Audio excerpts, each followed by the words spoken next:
Order. Welcome to the Liaison Committee on Tuesday, the 8th of April 2025. We're delighted to welcome the Prime Minister for his second outing in front of the Liaison Committee this session of Parliament.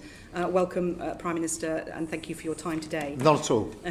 So, Prime Minister, I just wanted to kick off with obviously the big issue of the last few days. Growth is obviously your government's primary objective, but in the light of what happened last week with the introduction of tariffs by the United States and predictions of a global recession, are you looking at revisiting your economic plans as a government? I think what's happened in the last few days, last week or so, is obviously very challenging for us and very challenging around the world. And I'm very disappointed to see tariffs in place. I don't think that they are good for our economy or for economies around the world. My instinct is that we shouldn't jump in with both feet to retaliate. So in that sense, I'm not changing my plans. I think calm, collected response. Obviously, we have to keep our options on the table and do the preparatory work for retaliation if necessary. But I think that trying to negotiate an arrangement which mitigates the tariffs is better. But I think more fundamentally, in answer to your question, I don't think what's happened in the last few days is a temporary passing phase. I think it's a changing world order. I think the world is changing before us as a new era. And therefore, I do think there are two ways in which our plans don't so much change as turbocharge. The first is we have to do much more and go further and faster in making sure our economy is resilient and thriving. And I gave some examples of that yesterday. You'll have seen them, so I won't repeat them here, in relation to Z mandates and life sciences. They're a down payment. They're an example of what I think we need to do here to go further and faster in the changes to our economy. Secondly, we have to talk to other like-minded countries about lowering the barriers to trade between us, and that's why I spent a good deal of the weekend on the phone to international leaders, partly gauging their response, exchanging notes, understanding how they were approaching the challenge, but also having a broader discussion about how they're likely to respond to those.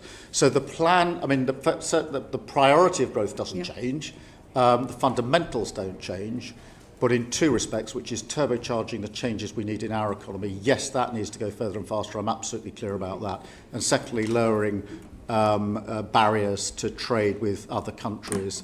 Again, we need to go further and faster, in my view. And in response to the banking crisis, to COVID, the state threw a lot at different parts of the system to try to make sure that these issues around potential recession and so on were mitigated. Are you planning to do anything like that? And are you looking at the fiscal rules at all?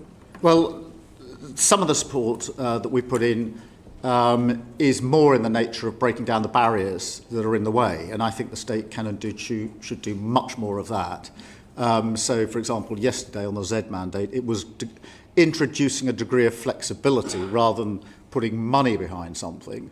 Other examples would be what we're doing on planning and infrastructure, where, again, it's not so much putting money in, it's changing the way the state operates, if you like. So we know about those, but are there anything that you're looking at other than what you've already put in place or planning to put in place as a result of last week? Oh yeah, there's a whole host of things. I'm starting with the sectors that are most obviously impacted, because obviously we've got the 10% reciprocal tariff, but for cars, it's up at 25%. I was at JLR yesterday, you see the impact there. For steel, there's obviously concern. Already it's challenging with Scunthorpe or Talbot. The committee will know all of those issues. And we're yet to see what the situation will be for life sciences. But therefore I've started with the three sectors likely to be most impacted. But I'm absolutely clear in my own mind that what we're doing in terms of going further and faster needs to be across the board. That was always my view. It needs to go further and faster now. Okay, thank you for that for now. Mr Belless from the MP. Thank you, Chair, and thank you for joining us, Prime Minister. I was very pleased because I have people who work at JLR, albeit at Halewood, that you were at JLR at Solihull yesterday, and the support you gave to the car industry. But I want to talk about steel as well. It's obviously a very, very urgent situation at Scunthorpe. I know you've visited, and one of the asks that seems to be coming out is for the government to provide the support, and maybe this fits in what you just described as changing how the state operates, and that support through buying raw materials to keep production going. Is that one of the things that might still be on the table, or other alternatives being looked at? Because clearly it's a very serious situation. I know you're committed to steel. Yeah, well, look, I mean, thank you for raising Scunthorpe. We are in the middle of discussions, so I hope the committee will forgive me if I don't go through each of the fine detail. But I'm absolutely committed to steel production in this country. All of our plans are going to require infrastructure and more steel in this country. So the last thing we want to do is to lose our capacity on steel. That's why we set aside quite a chunk of money, £2.5 billion, on top of the money we put into Port Talbot, which got a better deal there. For Scunthorpe, I've spent some time at Scunthorpe talking to the management, talking to the workforce there, and I know firsthand the impact that any loss of capacity at Scunthorpe would have on the workforce and the community and the country. Therefore, we will keep talking. We have made an offer, but all options are on the table in relation to Scunthorpe. I think it's really important, and we're in the middle of those discussions at the moment. Yes, I think we're keen to learn what all options being on the table means in more detail, if there is anything you can say, Prime Minister. Well, I don't want to be unhelpful to the committee, but as you can imagine, these are ongoing discussions at the moment. I can reassure the committee that we're doing everything we can to ensure there's a bright future for Scunthorpe. Okay. But as to precisely where we've got to in those talks, I'll very happily provide you with further details as soon as I can. There's no problem with that. Sure. It's just I'm there's sure a we'll limit to understand. what I can say right here at the moment. I hope that's understandable. Thank you for that. And I was at Port Talbot with the Energy Security and Net Zero Select Committee 2 weeks ago. Yeah. And they were saying to me how frustrating it is and how worrying it is that the blast furnaces shut there some years before the new electric arc furnaces will be opened. Very encouraged, very pleased with the government support for the new technology, but that gap is a reminder of previous deindustrialisation. How do you make sure that those fears are allayed, whether it's in South Wales or in Scunthorpe or anywhere else? Oh, we've absolutely got to grip this. What you touch on is hugely important. It's the same story in Scunthorpe. I talked through with the team there. To go from the blast furnace to the electric arc furnace is a step they want to take, as they're doing at Port Talbot. For the electric arc furnace at Scunthorpe, when I was there, it may have changed a little bit since then, they said they could get the new furnace up and running by about 27, 28, but they got a connection point from the grid of 2034. That is what set me off on the work that we need to reform the way the grid operates. This is all part and parcel of going further and faster, because you cannot have a situation where there's such a big gap between finishing one capability and going on to the next capability. And it's not tolerable to have a gap that is caused in that particular case by the slowness of the grid to be able to connect up to the arc furnace. That was the problem in Scunthorpe, slightly different version in Port Talbot. But these are some of the barriers that have to be knocked out of the way. We cannot operate in environments that go so slowly. Absolutely, Prime Minister, and my committee has heard detailed evidence to make the points you make extremely well. The timeframes you set out, though, are several years away, in some cases considerably beyond the date of the next general election. How are you going to make sure people are better off at the end of the Parliament than they were at the beginning? In terms of net zero and steel, or more generally? Both. But I think there is this real concern with the growth figures as we're talking about. I mean, more generally, there are things that we have been able to do at speed. So, for example, we've had the highest levels of investment into the country for 20 years in the last 9 months. We've been able to adjust the living wage just last week by £1,400. So the lowest paid in our society got a pay rise. We've been able to ensure that interest rates have come down now 3 times for those on mortgages. That's a huge issue. And we've created 190,000 jobs. So there are things that are already happening, along with things like the waiting list coming down for the NHS, which of course is a health issue on on the one hand, but is also an issue of the economy because people can be faster back into work. So there are things that we can do more immediately. Other things take longer, but I don't accept that things like the grid just have to wait, and that's why, without going into all the things on the grid, but one of the things is to get rid of the old queuing system so that we can prioritise, your committee will be across this, so we can reduce those times straight away, because we cannot have infrastructure projects taking forever in this country, which is what they've been doing for a very, very long time, and that's where we need to be bolder, go further, go faster, and just get these barriers out of the way. Thank you very much. Thank you very much, Mr Eston. Ruth Cadbury MP. Thank you very much. Prime Minister, given the US President has imposed a 25% tariff on car imports, yesterday's announcements by you and the Transport Secretary to support the rollout of EVs was obviously welcomed by UK vehicle manufacturers. But Prime Minister, drivers really need more incentive to switch to EVs, particularly those who don't have ability to charge their vehicle at home.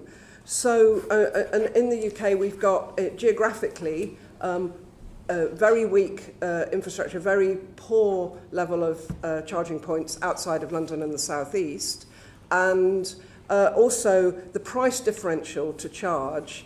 If you can't charge off your domestic supply, you're paying 20%, not 5% VAT, and significantly, and you're also paying for the operator charges. Yeah. So it's not that easy to incentivise people to change.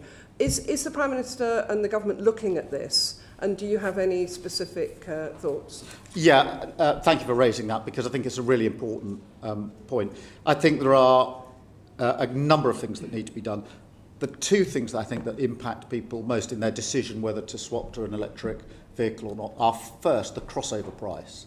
At the point at which it's as cheap to buy an electric vehicle as it is to buy a diesel or petrol vehicle will be a very significant period. I keep bearing down on that date, which is the late 20s at the moment, but that will be a very significant date because that's the upfront cost of buying in the first place. The second is an anxiety about charging points, and that's why we put more money behind the infrastructure for charging points to a point where there ought to be one being built every half an hour from here on in. But it was amongst the announcements I made yesterday. It wasn't a new announcement, to be fair. Most of what I said yesterday was new in the terms of the flexibility. This was a reassertion of our commitment on charging points. I also want to tilt the question of if there's any missing of targets by those that build cars in terms of carbon. I want to make sure that any of the money that then becomes available is paid into a fund that deals with things like infrastructure in this country, because I think you're absolutely right. That's where the pinch point is. That's what people are worried about. So it's, can I afford it in the first place? What's the crossover price? Two, and am I going to be able to get to A to B and charge it appropriately and cheaply along the way? They're the two things that for me would make a material difference. And I hope you'll look at the geographic point as well. Oh yeah, absolutely. If you live in a block of flats or nowhere near, if you can't charge out of your home supply, Yeah. You know, you can't even charge at all, let alone have an issue about range anxiety. But there's also the technology, because the new Range Rover, I think, now does 500 miles on its battery, which is way beyond what it could have done a few years ago. We will get into that space, but you're absolutely right. Okay, thank you. I'm now going to move on to rail, because your announcements at the weekend on rail schemes, particularly around the Trans-Pennine route upgrade, they were very welcome for those areas, but it was only £415 million, and all the elements had previously been announced. So is the government being more ambitious, and particularly to look at significant rail infrastructure in the north, repurposed HS2 route north of Birmingham, and also the Northern Powerhouse rail link across the Pennines? Yep, I mean, firstly, on the 415 million, that was additional money. So that wasn't the only money. That was on additional to the money that's already been committed, which is in several billions of pounds. I think the whole project, if memory serves, is about 10 billion. So it was more money towards that. That's why it was welcome. But in relation to the broader point you make, yes, we do want to ensure that we've got better transport infrastructure. My view is the best way to ensure that we get what we need is to work with locally elected representatives, particularly the mayors, on what they say is the priority for them. And that's why we're working with the mayors in Manchester, in Liverpool, West Midlands, West Yorkshire, etc., to devise the plan with them. I think the idea of somebody sitting in Westminster or Whitehall and deciding what is the best transport infrastructure for Yorkshire or across east to west, Manchester, Liverpool, across to Bradford, Leeds and Hull, that should be determined with locally elected leaders. And so that has to be a joint plan, if you like, and that's the way we're approaching it. Okay, thank you. Competitor countries, in terms of rail infrastructure, have more innovative ways of funding funding rail infrastructure, particularly working with the private sector. The Rail Industry Association has just done a report encouraging the government to look at land value capture, energy generation, using station property to develop housing, and so on, as a way of bringing in additional funding to develop much needed rail infrastructure. Will the government be looking at those? Yeah, I do want to look at projects like that, and thank you for raising it, because I think if you look at our ambition to build 1.5 million homes and ask yourself the question, where would you start with those homes? It would be in and around railway stations and the like, where there's quite a lot of land, which is of quite reasonable value, and I think therefore we can bring the two together. So we are actively exploring what more we can do there for the very reasons that you set out. Thank you, Prime Minister. Ferguson MP. Prime Minister, Scotland's space sector is leading the way through the development of a spaceport at Saxavord in Shetland. How confident are you that the government fully grasps the economic potential of the space launch sector in Scotland? I think it's got huge potential. I think there are a number of places in Scotland, whether it's space, whether it's Grangemouth, which obviously has its challenges but has fantastic potential as far as I'm concerned. I think that there are a number of places in Scotland where we should build our strategy for growth, and that would be one of them. Thank you for that. Saxavord itself is facing very strong competition from Norway, from Andoya, who had a successful test launch last month. And I wondered what the government could do to maintain Scotland's competitive edge and ensure we consolidate that position. One of the things the industry has suggested is that we should have a standalone minister for space to help it negotiate all the various jurisdictions and authorities that it has to work with. Is that something you would consider? That hasn't been put to me yet, but it now has. Like all good points, I'll take it away and think about it. My instinct is not always to sort of create a new post, because I'm not always sure that is what delivers. But on the other hand, there is real potential there, as you rightly say, and there's probably more that we could and should do, working with the Scotland office, who've actually just published their plan for growth in Scotland. Let me take it away, but I don't want to raise expectations, because I'm not a particular fan of just creating more and more posts. But it doesn't mean. Sorry? Or to just create more and more posts. Well, there's that as well. Yeah. But I mean, I don't want to miss the point, because it is a really important point about where in Scotland are the really important growth potential, and I think that is one of them. I think there are plenty of others as well, particularly in the renewables. A European launch capability in Scotland could actually be vital to the UK and Europe's future defence and security. Given the rapidly evolving global security picture, what is the government doing to ensure that the commercial development of Scotland's space sector is aligned with the UK's defence and national security objectives? All of this has to be aligned, and I think one of the important changes that we need to look at as we go through our strategic review is how we bind our defence and security sector more closely to the private sector, and how we make sure that, whether it's space or any other capability, that defence is part of our story on economic growth. I think there's been a tendency up until now to sort of see defence and security in a sort of a silo, if you like, of its own, ring-fenced from the other challenges on growth, when in fact it could be and should be a really powerful driver of growth. So I think we need to bring the two more closely together, and that's what we'll do. Our strategic review will be published in due course, but I'm absolutely clear in my mind that we need a better economic story around our defence spend, which is going to go up because of the percentage increase that we've put in. And of course, across Europe, other countries are increasing their spend, which I think increases the potential for our capacity in the United Kingdom. And of course, Scotland's got a very interesting and important story to tell on this, whether it's the building of the shipbuilding, obviously the submarines, etc. There's a big. This is a big part of Scotland's history and heritage, and future. Indeed. Thank you. Thank you, Chair. Excellent. Sir Geoffrey Clifton-Brown MP. Good afternoon, Prime Minister. Good afternoon. I hope you won't mind me following up a question which I asked you at the last meeting of this committee on AI. And you've been very clear that AI and digital coordination have the potential to significantly boost productivity in the civil service excuse me, and across the public sector. This will partly involve more money to replace the large number of legacy IT systems and procure new ones. However, the biggest change would be to transform the way the civil service works. Yeah. Now, a theme that has emerged across our really diverse range of hearings in the Public Accounts Committee would be to embed digital and cyber information officers at senior management levels and on the senior boards in every department of the civil service. Is that something you might consider?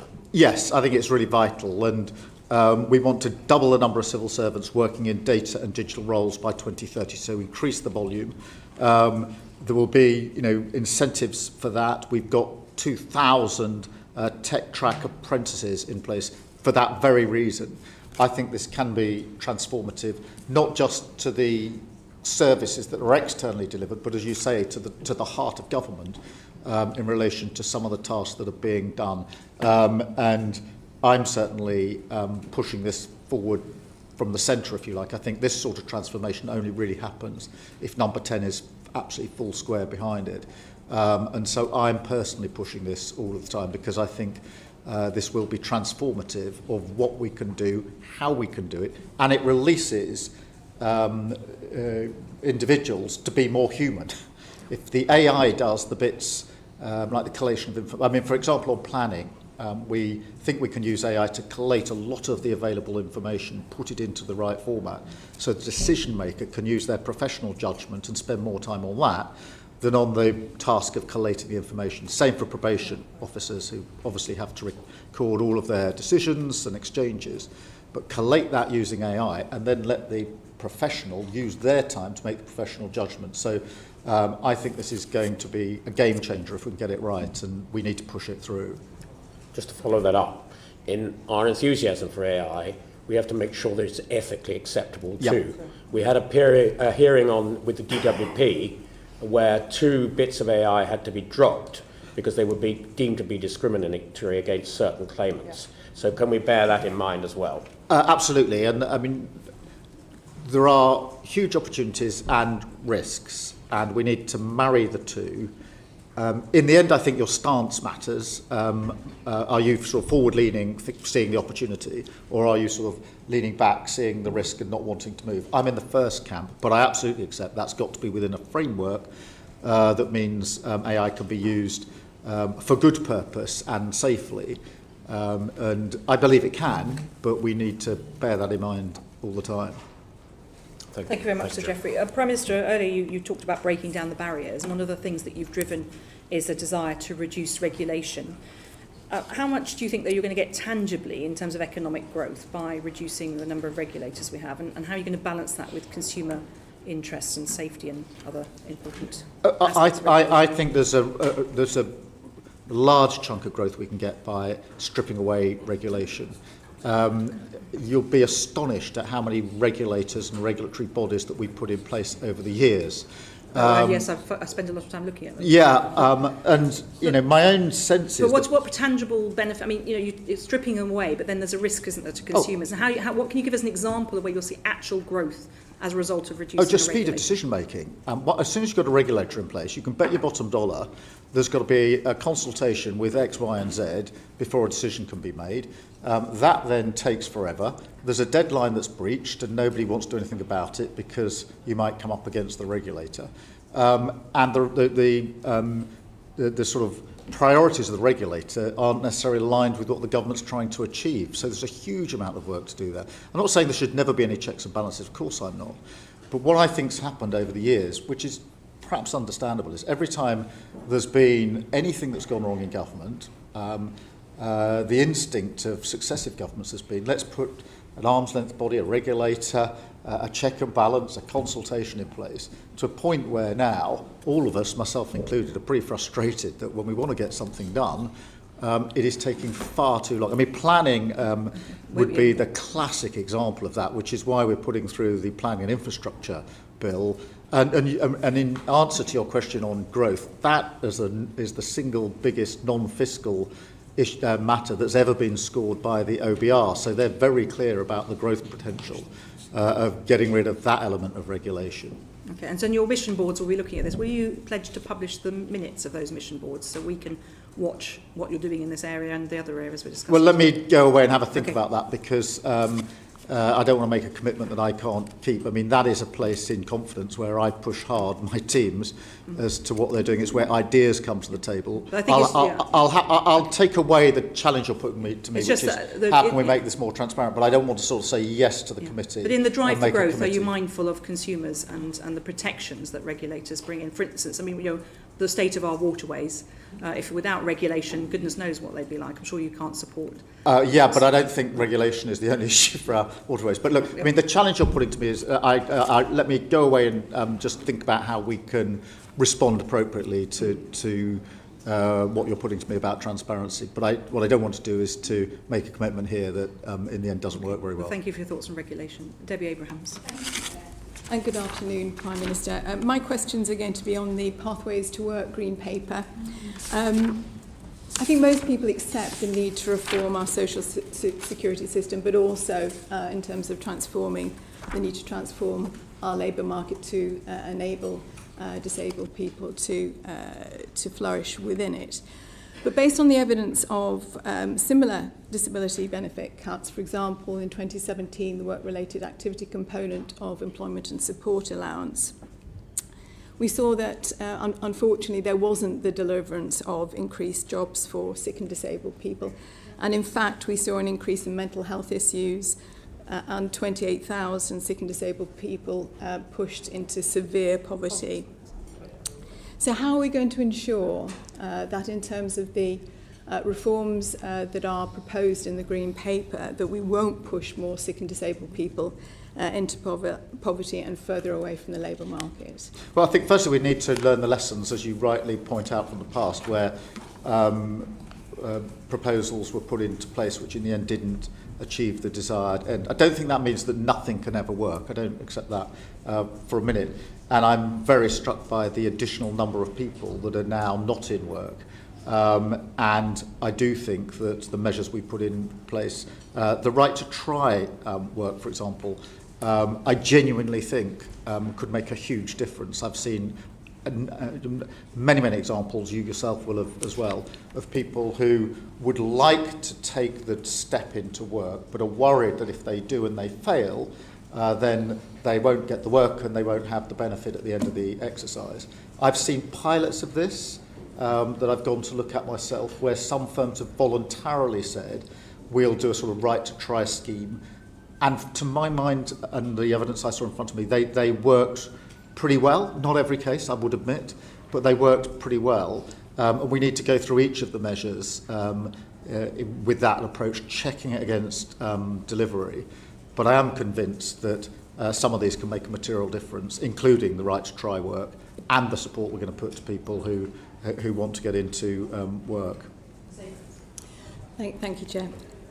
So on top of the issue around lack of deliverability on employment outcomes, again, at international level evidence and also our own experience here of the last 10 years, we also saw that fiscal savings were not made. So given that the OBR has refused to score the supply-side effects of the Green Paper, the JRF, the Joseph Rowntree Foundation analysis indicates that not 250,000 people, as the government estimates, will be pushed into poverty, but 400,000. And that children in family poverty and adversity are five times more likely to end up as NEETs as young people.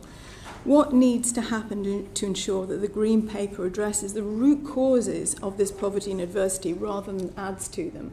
Yeah, I mean, thank you for raising that. On the impact assessments, it is significant to my mind that the ability of any policy or legislation to change any behaviour at all is not priced in. In other words, there is simply, the OBR have scored nothing against any change here. The assumption is not a single person changes their behaviour. I personally struggle with that way of looking at it because I do think that these measures will make a material difference, and they need to make a material difference.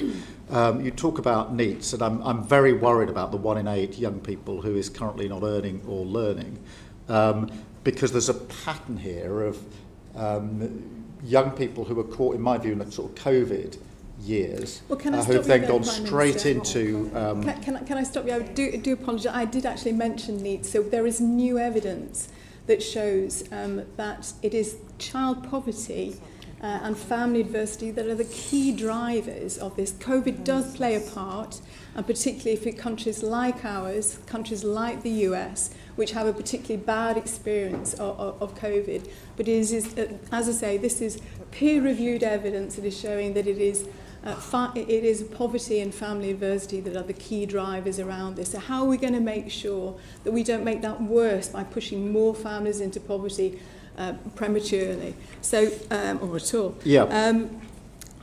I think your point on the impact assessment one is very well made, Prime Minister. And again, it would. I don't know if you're aware of what impact assessments are in the pipeline, because clearly what was analysed in terms of the poverty impact assessment, we had no employment impact assessment that there are real issues. So will you now commission independent analysis to ensure that we do have robust evidence, and so the policies that we are trying to implement for all the right reasons have the effects that we want? Yeah, we have to have the right evidence base, and that is crucially important. We also have to do the work that we're committed to on child poverty and the child poverty strategy, which is proceeding because one of the achievements of the last Labour government was to reduce child poverty. And I want this Labour government to reduce child poverty as well, and that's why the strategy on child poverty is so important to us. As soon as we're able to share more details of that with you, we obviously will do so, so we can take your views into account on it. Final little one, Chair, if that's okay. Well, on that basis, Prime Minister, I absolutely agree with you that we do need to do that work. Will you commit to not implementing legislation before we have the details of those impact assessments? I think that's so important. Otherwise, potentially, we will have policy that won't work and could actually do harm. Well, as I've said, we need an evidence base, but we also need to get on with the work that we need to get on to. So I'm not going to make commitments in relation to timetabling, but I absolutely take the point you put to me. Thank you. Do you have an idea of the timetable for those announcements on child poverty? Yes, but not sort of to the date. Can I write back to you on that? Just because we're working on it, and I'll be able to give you better information. We appreciate the spending reviews in June, but some decisions are being made clearly before then, so it will be helpful to know. Yeah, I'll write to the committee with more details of that. Thank you very much indeed. Sarah Owen, MP. Thank you, Chair. Thank you, Prime Minister. I noted in your response to Ms Abrahams earlier the first question around wanting more disabled people to be able to work, and I think that's something that we all would like to see, that employers actually make the reasonable adjustments for people to access work. However, there are a group of people which the government's own assessments show that they are the most severely disabled group. These are people with limited capability for work-related activity. And for the future ones of those, there will be £3,000 worse off. This isn't a small group of people, this is potentially 730,000 people. So I want to ask you right now about how people are feeling about this. It's not often something we talk about in politics, but I think it is important because it's fair to say that your proposed changes to welfare reform have caused quite a bit of stress, I think, particularly among people with disabilities and their families. I'm sure many members have had similar things, but just some samples of what's come into my inbox. I am beyond stressed with anticipation of losing money. I have £700 to live on this month. Another one, the proposed cuts to disability benefits have left me feeling full of panic about the future and extremely let down. And the last one, I feel so sick, physically sick. The whole process is horrid. Please represent me. Prime Minister, what would you say to them? Well, I think this question of how people feel and values is really important.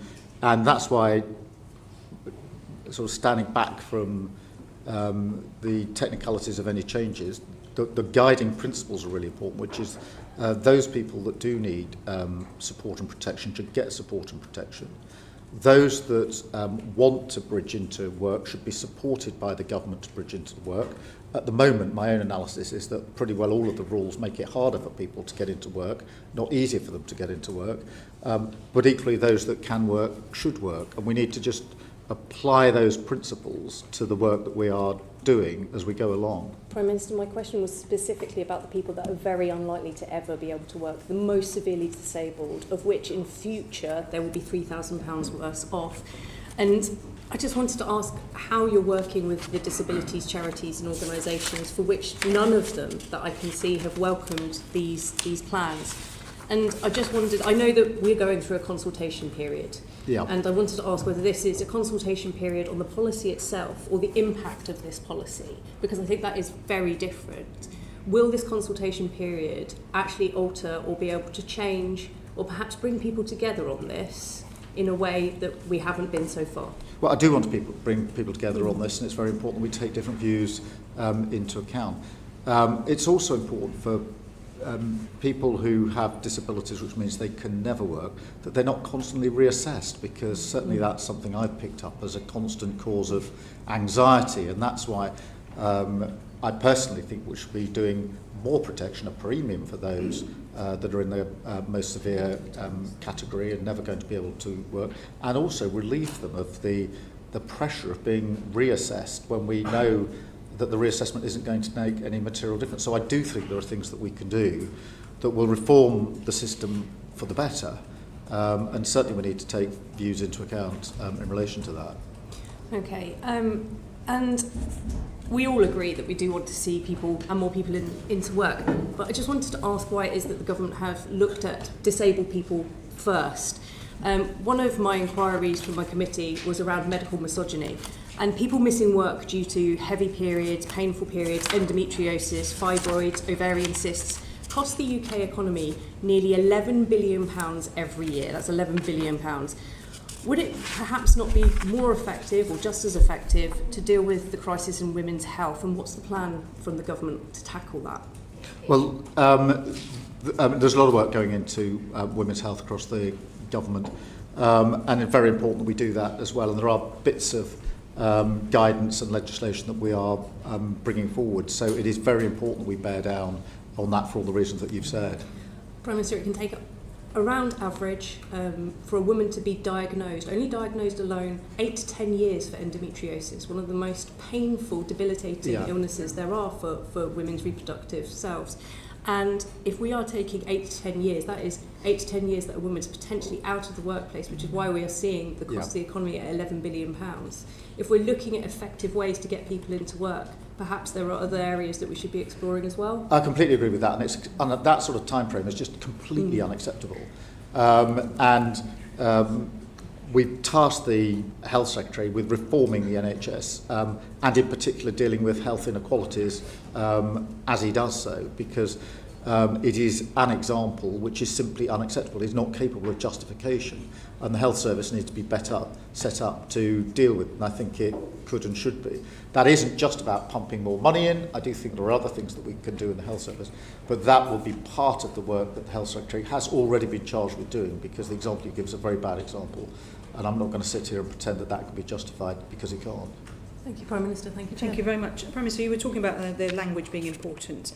Do you think that it's important that the language that the Cabinet uses is important and not to demonise people? I mean, your Chief Secretary to the Treasury and the Chancellor both talked about pocket money in relation to the benefits. I just wondered if you are clamping down on that sort of language. Of course language matters. I think every member of the Cabinet knows that. Occasionally people don't get it quite right. They usually apologise, and they're quite right too. But I completely take your point that language matters. This is the two values that have driven me in everything I've done as a lawyer and as a politician are dignity and respect. And dignity is probably the most important word in my dictionary. And the dignity of the individual and respect for individuals are the two things that I go to first when it comes to values. And to be fair, that's the same for the Cabinet, but you're right, and there's always the need to remind people about language that's used. Thank you. Leila Moran, MP.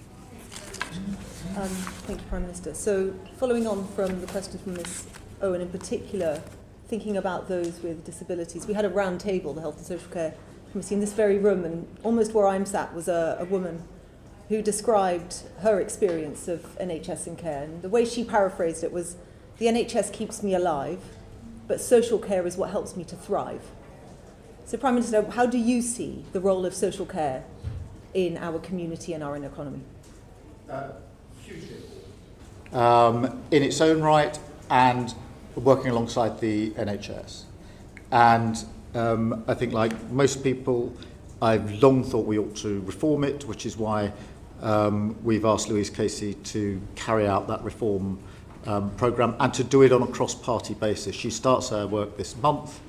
I have expressly asked her to try to reach out straight away on a cross-party basis, because we need to reform social care. We need to make sure that if we do reform it, it's lasting reform. I don't think that that's possible unless it's a cross-party consensus about how we go forward with social care. It is hugely important, as I say, in its own right, and to complement what we do with the NHS. Very hard to get the NHS back working as we want if we don't also sort out social care. Very true. Do you see social care as mainly a drain on the Treasury or as an enabler to the economy? An enabler to the economy. My sister's a care worker, by the way, so I know this firsthand. I mean, it's about ensuring that people can live to their full potential for as long as possible in their lives and have fulfilled lives. Well, I'm pleased to hear you say that, but then do you share my frustration that much of the sector feels as well, that 3 years, which then butts up any decision close to an election. Now, when we've had social care reforms be kiboshed in the past, it has been during election campaigns.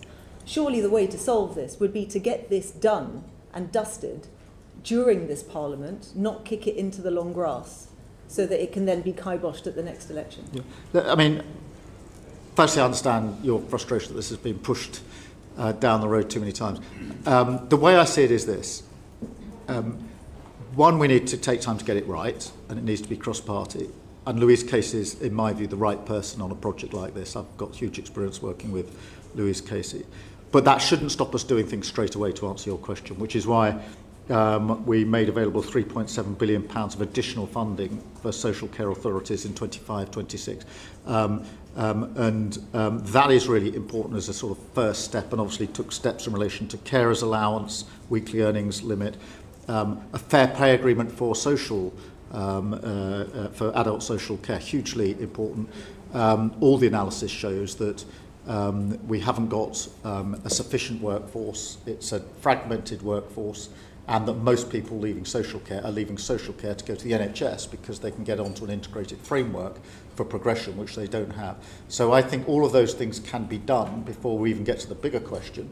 So I don't think we should rush the work that Louise Casey is doing. I think that's the right timetable, but I accept your challenge that what we can't do is to sit back until she gets to that part of her report and do nothing in the interim. And I think that the money we've put in, the fair pay agreements and other measures are really important. I should also say that it's among the reasons I commissioned Louise to report in 2 stages, one in 2026 and then later in 2028. And we can get the 2026 recommendations and start acting on them before we get to 2028. So I don't agree with you totally that we should just go sort of both feet in with all the reform right now. We need time on that, but I do accept the thrust of your challenge, which is we do need to do things now, and that's why we're doing what we are doing in the interim.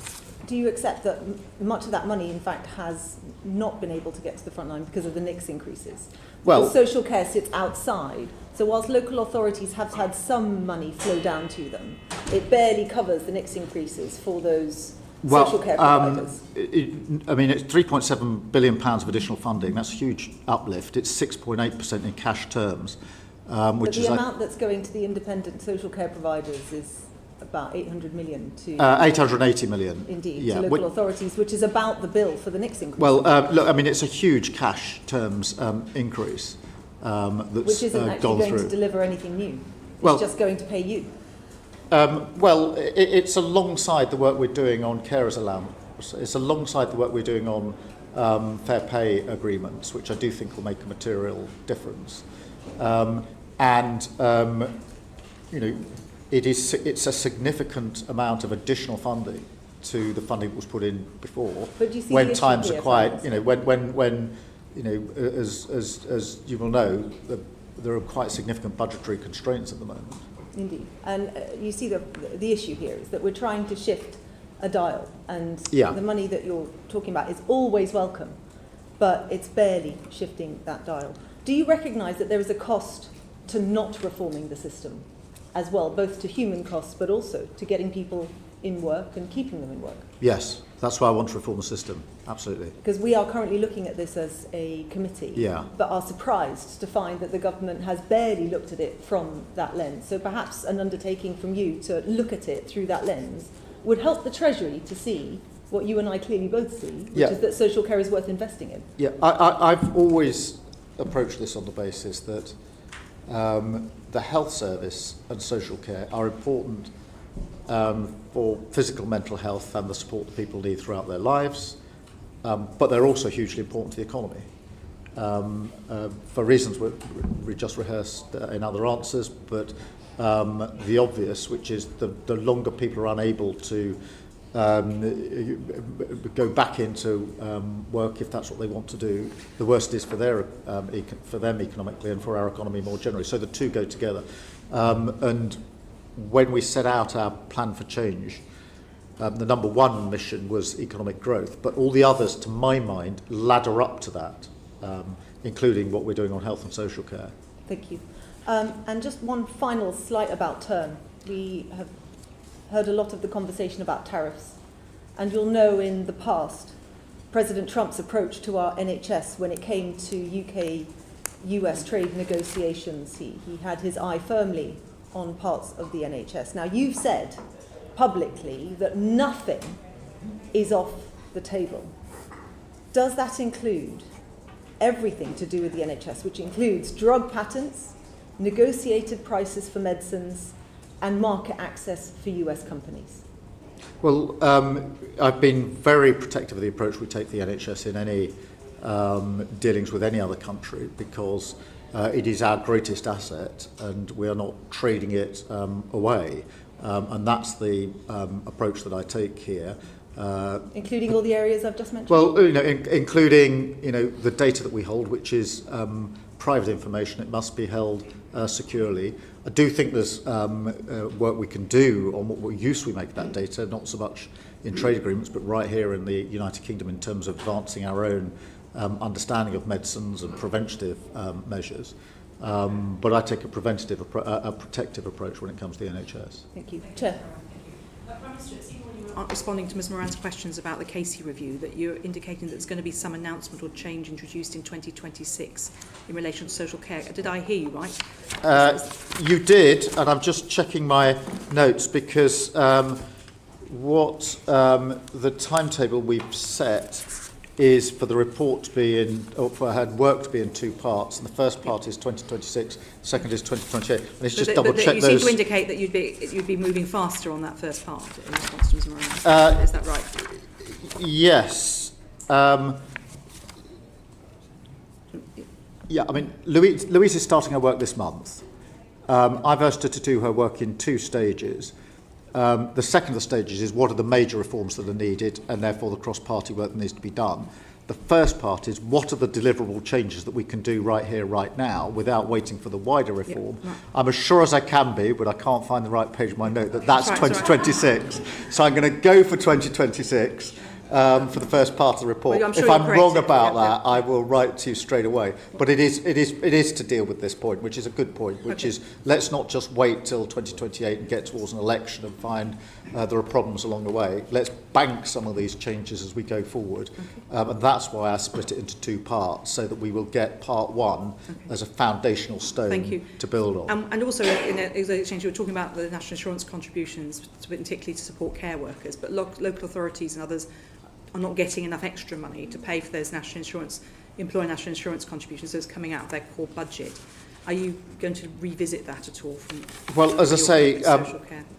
I think the figure, again, it's not quite in front of me, is £880 million extra towards this aspect, which is adequate. I mean, we'll always have a look at what's adequate, but that's precisely why it was put there, and it is much more funding they've had to date. Yeah, but it's just about making, if each individual care worker needs to have their national insurance paid for, and indeed others, if it's not enough to cover that, then that comes out of core budgets.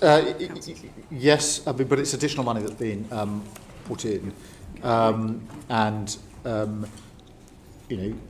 the work we did at the budget and the decisions we made are the very reason we've able to invest 26 billion extra in the NHS, which is beginning to make a difference. And that's a question of political priorities. And I'm glad that we put the money in the NHS, because I think that's the place it should be. Well, it's just, there's always a trick, not a trick exactly, but government promises something, it makes a change, and then the public sector isn't always funded to cover it. So there's a gap there, I think. Yeah, I appreciate that. Which is important to acknowledge. Sir Geoffrey Clifton-Brown. Prime Minister, your welcome announcement on the abolition of NHS England gives a real opportunity to reset the finances of the NHS. Given that in recent years the health budget has gone up by 20%, but the primary care budget's only gone up by 10%, can I test some of your aspirations for local health provision, which is things that people really care about because it's very close to their lives? So can I start with health prevention, which will keep people healthier for longer and keep people out of expensive hospitals? The public health grant has gone down in recent years. We spend a pretty small amount on health prevention compared to the total health budget. What can be done about that? Well, look, I'm committed to prevention. I mean, I think if we're going to take on the challenge of health going forward, then three things have to happen. We're going to need to go to a preventative model. We need to go to a model which is more community-based, so that it isn't the hospital that most people have to go to for healthcare. We have to make much greater use of technology and AI, coming back to the conversation we had. But prevention has to be a large part of that. And I want to see more done on prevention, not less. There are so many examples of this. The one that sticks in my mind is that the most likely cause of admission to a children's hospital up and down the country is for children between the ages of 8 and 10 to have their teeth taken out because their teeth are decayed. Completely avoidable, and we absolutely have to get into the territory of prevention. I think the two go together, AI and prevention, by the way, because not so much prevention, but a stethoscope working with AI on all 60-year-olds will be able to tell most people where they're going to have a heart problem of some sort and intercept it before it gets to the stage where they collapse and go into A&E. There are so many examples, but my appetite for this is very high. One, because I think it's the right thing to do. Two, with all the, I don't think, as we live longer, have more health conditions, and living longer is a good thing. We sometimes talk of it as a great burden. It's a good thing, but we can't just pump more money into the top of the silo of the NHS to service that. We've got to change the way the NHS delivers. Right, very briefly. dentistry, you opened it up. 24% of 5-year-olds have got signs of tooth decay at the moment. The major cause of hospital for not 5 to 9-year-olds is through dentistry problems. Our recent committee found that and was told by a senior health official that the dental contract is not fit for purpose and needs starting again. What more can be done to transform dental services, particularly in the southwest, where my constituency is, where they're dire? Firstly, I mean, this is such an important issue. The contract needs to be renegotiated, and that is happening. We need to make sure that we've got much better provision for urgent dental appointments, and we have to deal with dental deserts, as they're called, which is places where nobody can actually get an NHS dentist. What we want to do is to incentivise dentists who have just qualified. It's a financial incentive to stay in the area or to be in an area where there's a desert, but we have to get to grips with this. It is ridiculous because it's costing a fortune. It's wasting the talents of... I saw brilliant individuals at Alderhay Hospital who are dedicated to extracting teeth from children. They're brilliant skills being used for that. It's completely unacceptable. We've also just started our work on supervised toothbrushing at school. And I know some people say, well, that's the nanny state, but I'm sorry, if the price of not doing that is a child going to Alderhay Hospital to have his or her teeth taken out, then I don't mind supervised toothbrushing, I'm afraid. Thank you, Prime Minister. Sarah Champion, MP. Thank you, Chair.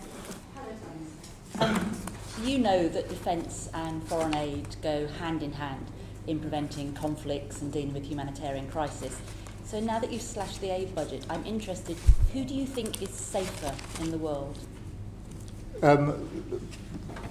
The aid budget was slashed in order to spend more money on defence and security, because I think that we are living in a very fragile world, and one where it's absolutely imperative that we up our defence spending, which is what we've done, as you know, by a direct transfer. That's not a decision I wanted to make. I absolutely did not want to make that decision. And I think it's really important that we do a number of things off the back of it. One is be really clear what our priorities are within the budget we've got in terms of, Sudan, Gaza, Ukraine, etc. But two, to absolutely commit that we do need to get the aid budget back up, and I want to be really clear about that. But the third thing is, forgive me, because I think it is really important, because it's a good challenge you put to me.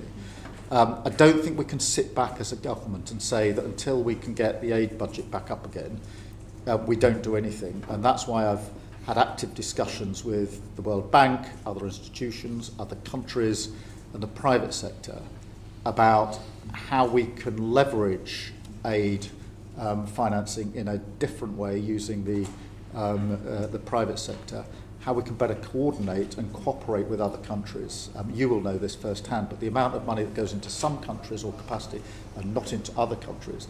And there are like-minded individuals, world leaders that I've spoken to, who are up for a really in-depth discussion about how we do this differently in the interim, which I think is a good thing, and I would like to actually work with you on that. Let me focus on you and your vision. The Centre for Global Development and Save the Children have done quite detailed analysis on the cuts that you've made, and basically you'll have to axe all bilateral support for education, water sanitation, nutrition, sexual and maternal health, and support for women and girls. So you spoke about your vision. I'm not sure what's left, but what is your vision for development going forward? I think it's hugely important for countries that we want to, and it's in our own interest to work with in relation to our priorities. We haven't yet gone through the priorities, so exactly what we will be able to do and what we won't be able to do will be set out in due course, but we're working through that. What's the vision? What do you want to do? So if you were starting with a blank canvas, we understand the financial constraints. What is your vision for development?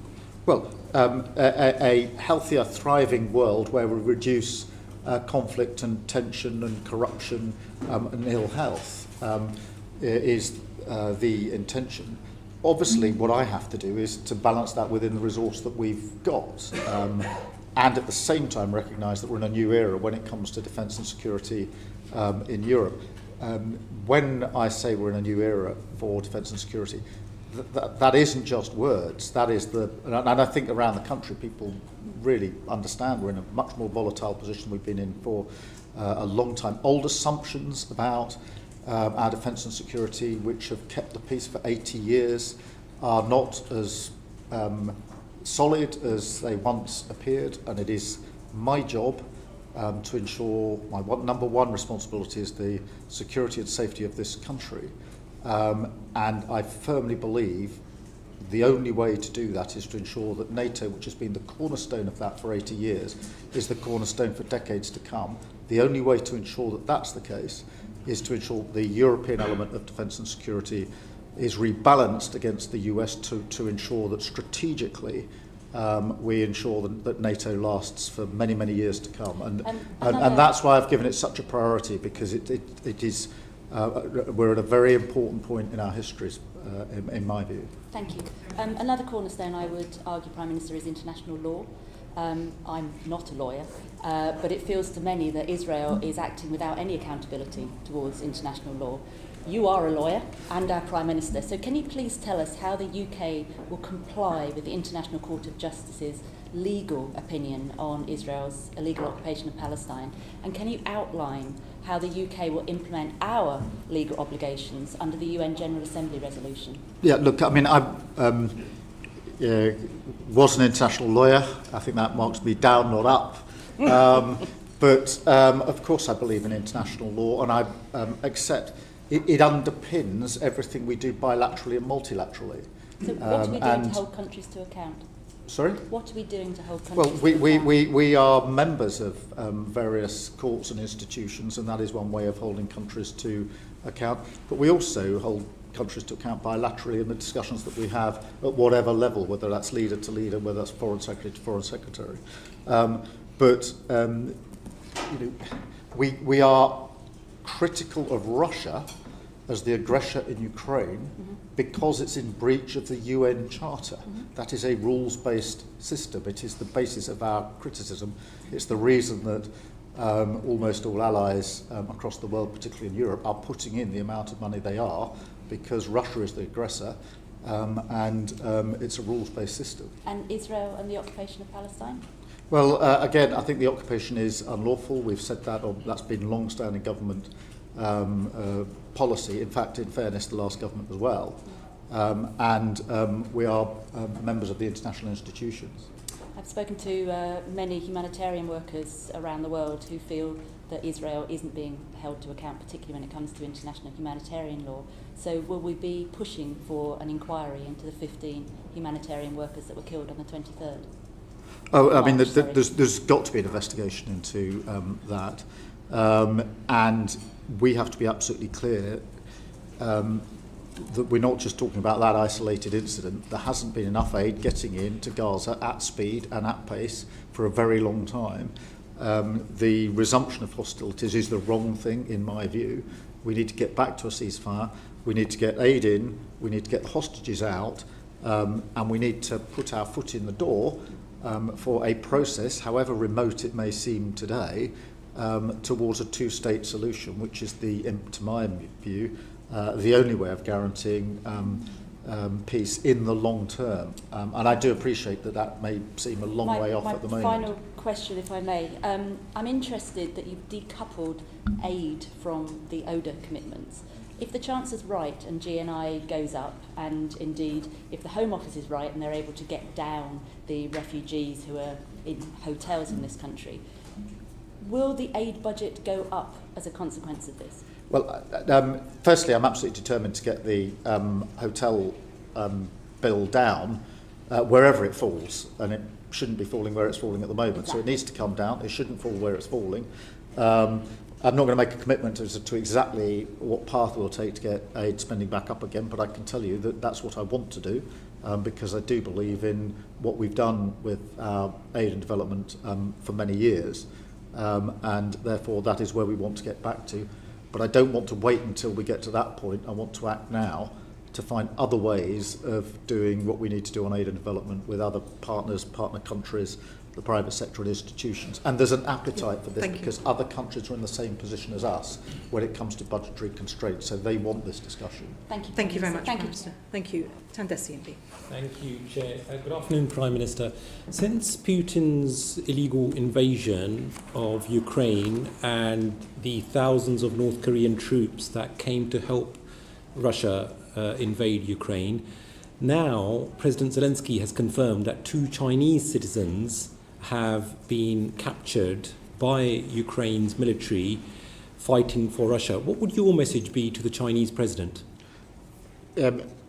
I've only just seen the development of this. I haven't had the opportunity to take advice from my own intelligence and security advisors. I haven't had the opportunity to talk to President Zelensky about it. So I'll very happily provide you with an answer, but if you'll forgive me, I just want to make sure that we've got to the bottom of what we actually think has happened here before giving a definitive answer here. I will obviously be taking intelligence and security advice on it. We will obviously be talking to the Ukrainians about it. Okay. Thank you.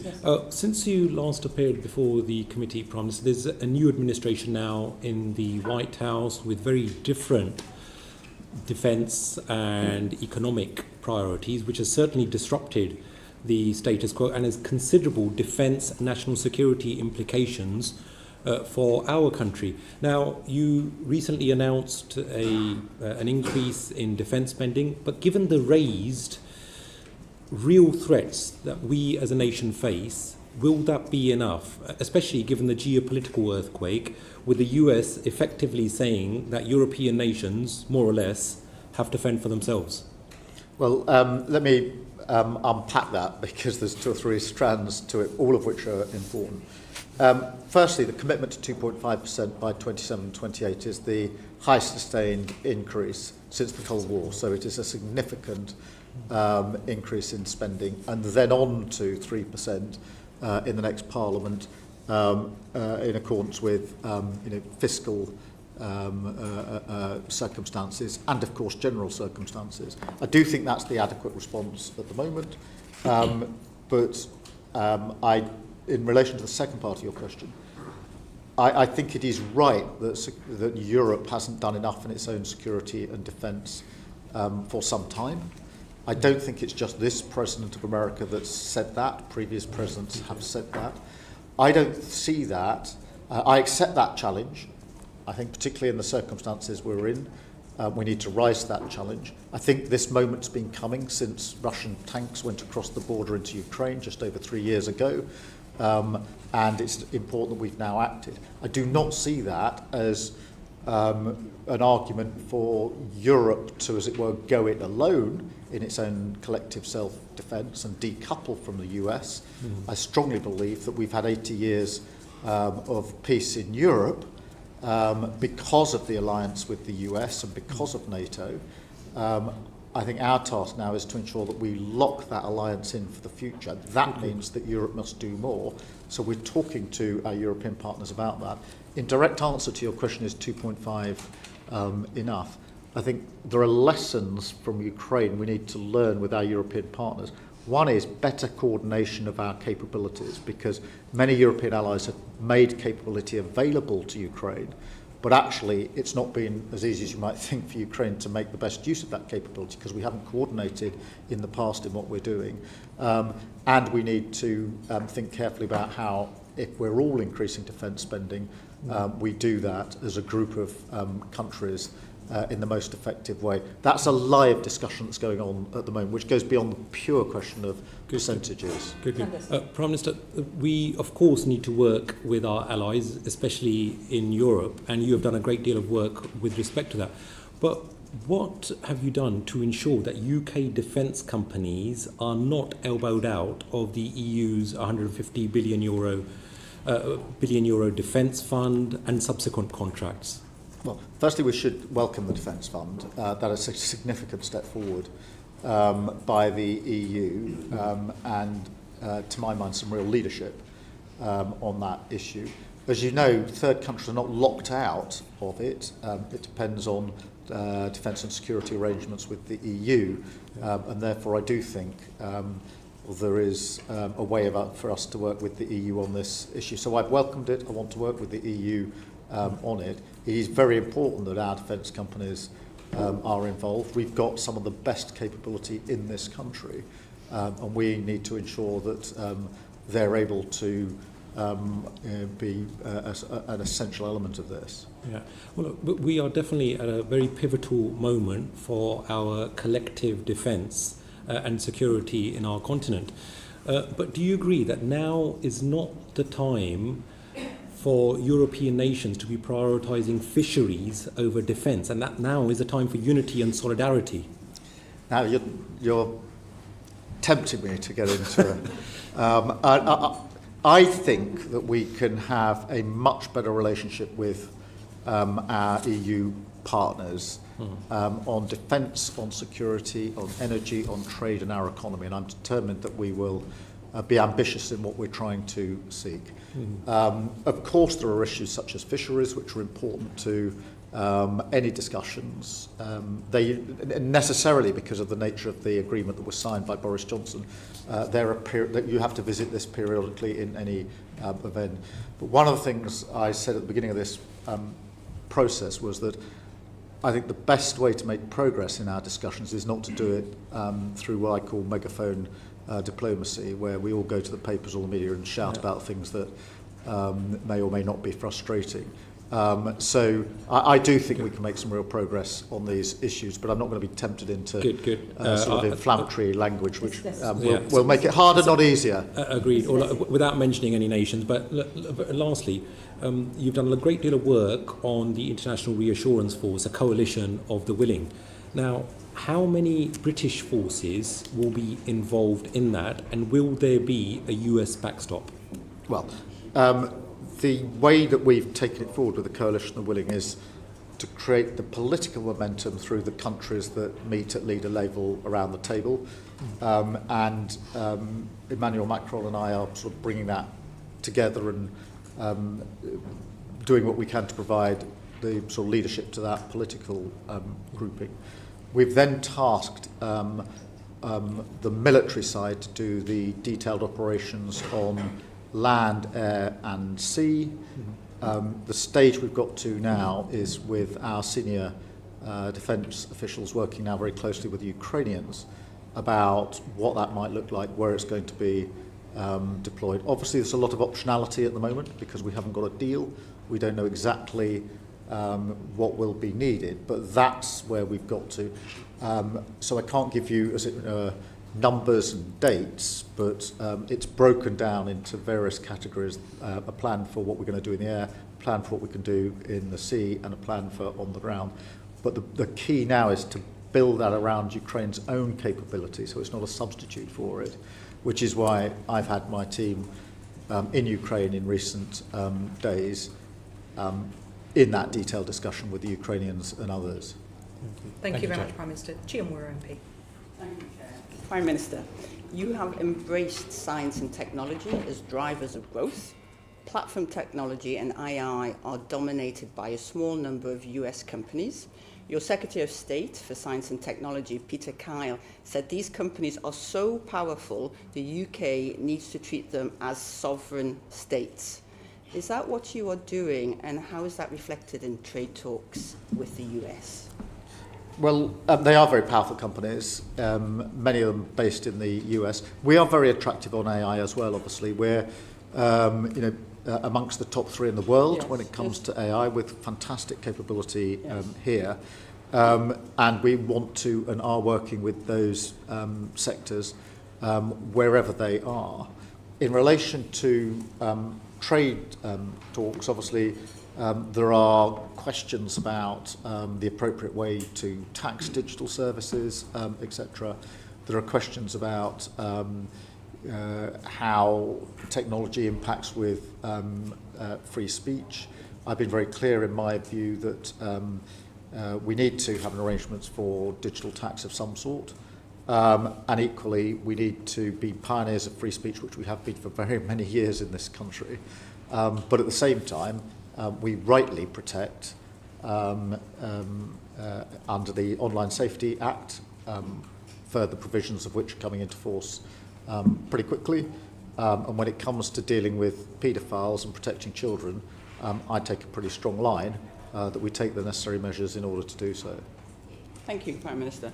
Part of the power of these, well, let's say sovereign companies is their pocketbooks at a time when we are desperately seeking investment. Google's R&D budget is over twice your government's. Microsoft's market cap is 3/4 of our entire GDP. And of the £63 billion announced at the October Investment Summit, which you mentioned, 2/5 of that was from the United States. So isn't it inevitable that British tech policy will be made in Silicon Valley? And how can we ensure that the benefits of investment, growth, jobs, skills, security are fully captured by communities and businesses in the United Kingdom?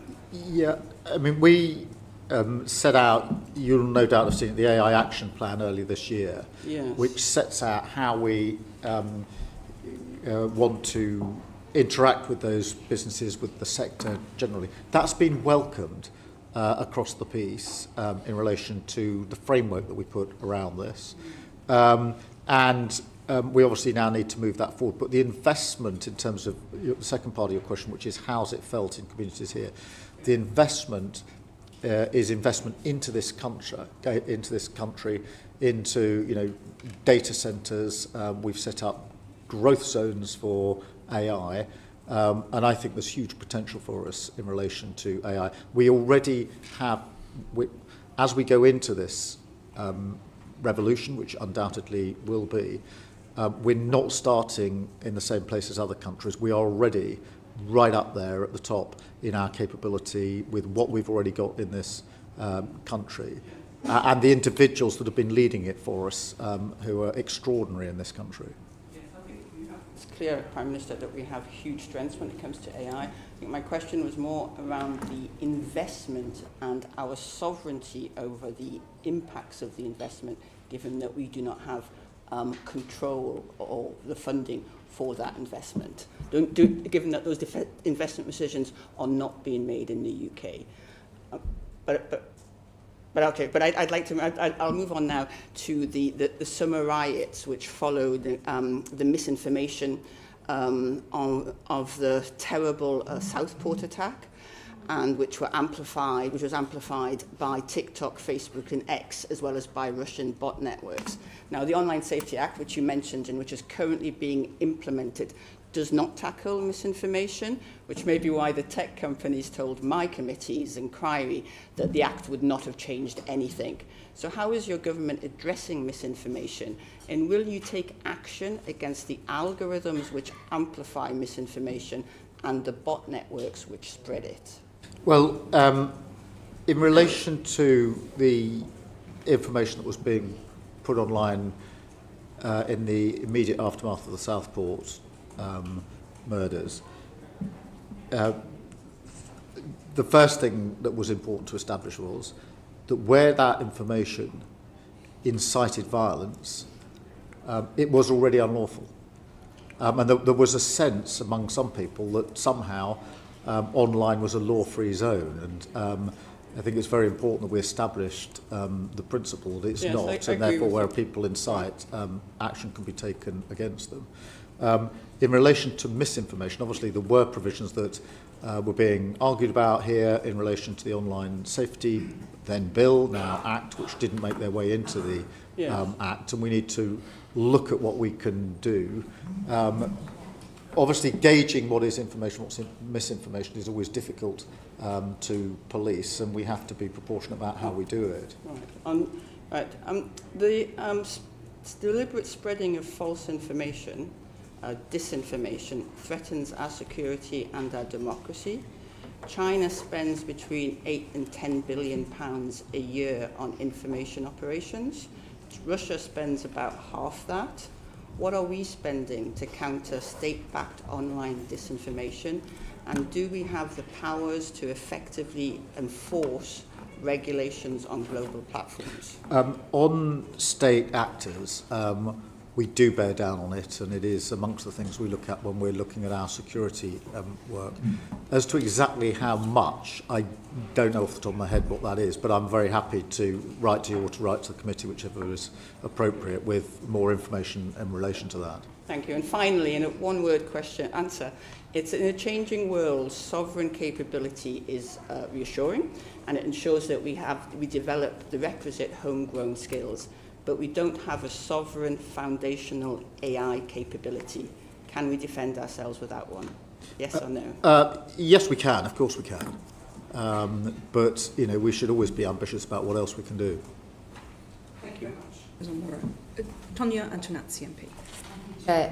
Prime Minister, in the Government's plan for change, national security is described quite rightly as the first duty of government.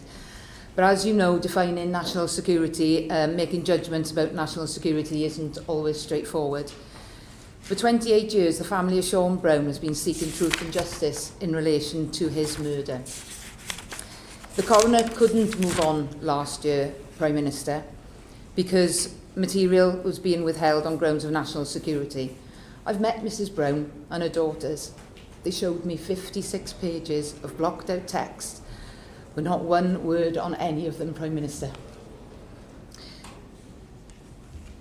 The coroner has said there should be a public inquiry.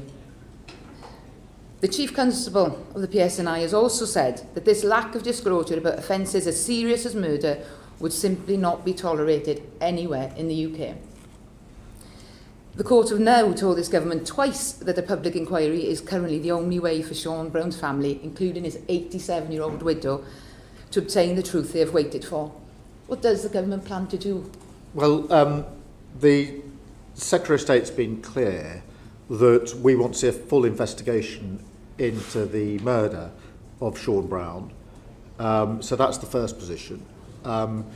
Obviously, we acknowledge the recent Court of Appeal judgment, and secondly, we're fully considering it because it is a concerning case for all the reasons you've set out. But what does this ruling now mean? Because ICRA is, we are being told by my committee, our committee's being told, is not fit for purpose and not suitable in this case. So what does this actually mean for the government's timetable in introducing primary legislation to replace the Legacy Act? Well, it's important we don't delay what we need to do in relation to the repeal and replacement of the Legacy Act. And so we need to get on with that. But also we do need to carefully consider the Court of Appeal judgment. But the primary position is still there needs to be a proper investigation, criminal investigation, as to what happened in that particular case. Yeah. Look, and reconciliation, you know, requires constructive relations with the Republic of Ireland. We visited Dublin recently, heard from a range of stakeholders. We've also taken evidence from a number of victims and survivors organisations in Northern Ireland, and they all say that the Irish government, as well as the UK government, is not doing enough to address the legacy of the past. Are you able to tell us what the government is doing, to work with the Irish government to develop these new mechanisms that are needed to address the past? And do you believe that the current work and the pace of work is actually adequate and good enough? Well, firstly, let me acknowledge that what you're saying. I mean, as you know, I worked in Northern Ireland for 5 years, and therefore I know firsthand how acutely these issues are felt in all communities, and how important it is for us to build trust and confidence in what is undoubtedly a really difficult part of the process. And my years in Northern Ireland were very formative for me personally, and matter hugely to me. In relation to the second part of your question, it is really important that we work very closely with the Republic of Ireland. Of course it is. We have, I think, got relations between the UK and Ireland into a much better position now than they've been for many years. We had a summit a few months ago where we set out our ambition for how much further we could take this.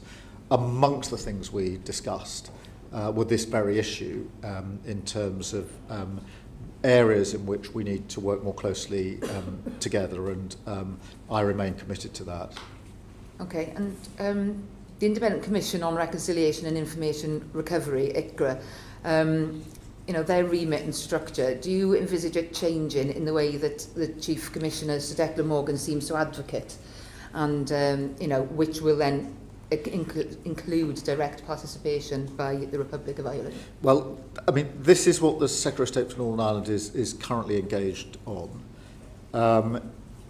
I know firsthand that it must have the confidence of victims in particular if we're to make real progress, and therefore we'll continue to work on the basis of trying to get that confidence into the work that we're doing. But the Secretary of State of Northern Ireland is working very hard and actively engaged in it, and is well respected, our Secretary of State for Northern Ireland, and that's amongst the reasons I appointed him into that post when he was shadow, and then reappointed him as the Secretary of State when we won the election. Okay, thank you, Chair. Thank you very much, Ms Antonazzi. Prime Minister, our colleagues on the Joint Committee on Human Rights, like you, I'm sure, are concerned about, well, like all of us, the instances of foreign governments moving beyond their borders to take action and persecute people in the UK. Obviously, we've had the Hong Kong authorities targeting individuals, the shocking situation with Yulia Skripal and Sergei Skripal in Salisbury in 2018, and activity by Iran persecuting journalists here in the UK. I just wanted to ask you if the UK, how you're planning to address transnational repression practice, particularly when you're having diplomatic meetings with some of the countries where this is perpetrated.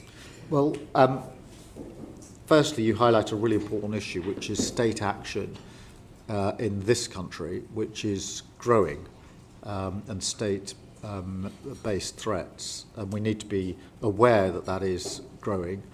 And I can assure the committee it is an important strand of the work that we are doing on defence and security all of the time now.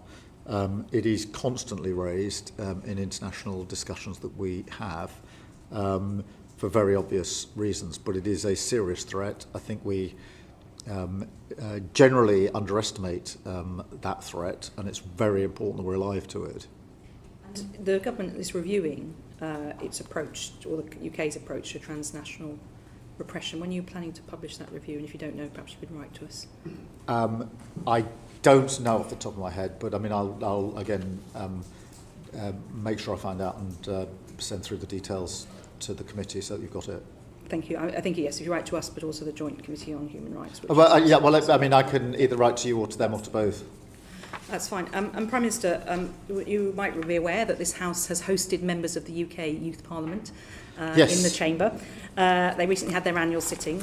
It's made up of more than 300 young people aged between 11 and 18. So we all got to watch for our jobs, I think, as seeing what they did on the day. They came here and we caught up with them. I should perhaps put an advert in for our podcast, Committee Corridor. I'm sure it's your top listening material, Prime Minister. But maybe that could be part of your preparation next time. And we asked them what question they would put to you if they were here. So let me ask you what they wanted to ask, which is that they were highlighting the fact that the government promised as an election in the manifesto to lower the voting age to 16, but that's for, of course, for UK Parliament elections and local elections in England and Northern Ireland. Of course, in Scotland it's there already. The commitment wasn't included in the King's speech. So they want to know, Prime Minister, when might they see legislation coming forward on this issue? We will definitely get it done. It's a manifesto commitment and we intend to honour it. I think that if you're old enough to go out to work, if you're old enough to pay your taxes, then you are entitled to have a say on how your taxes are spent. And also we do have voting at a younger age in different parts of the United Kingdom, and the sky didn't fall in. It's a commitment we made, it's a commitment we intend to keep. Okay, so you're trusting 16-year-olds with that, and they also wanted to know whether you think there should be more political education. Certainly that's something they wanted to see in order, if they're voting at 16, to be well educated in making their decisions as a voter. Yeah, I would term it as sort of more education about, citizenship, rather than sort of pure political indoctrination, but citizenship, and how the state works, how you participate in it, what the institutions and structures are. And I'm very pleased to see that is part of the curriculum. And I think it's important that everybody learns about citizenship. So, and of course, there's a curriculum review going on with the Secretary of State for Education. So you're leaning into seeing more political education. Can I read that from what I you don't just want said? to preempt the outcome of that review, but there is a review going on. You're absolutely right about that. Okay. Well, Prime Minister, can I thank you very much indeed for coming today. And to those who are listening or watching, there is a transcript which will be available on the website uncorrected in the next couple of days for those who want to pore over every word the Prime Minister has said today. And we hope, Prime Minister, that you get a bit of a break over the Easter weekend, especially in the middle of all the major challenges going on around the world. And I think it's fair to say that all of us wish you all the best in negotiations over tariffs and the big global economic shocks that we've been facing this week. Thank you. And I appreciate that. Thank you to the committee.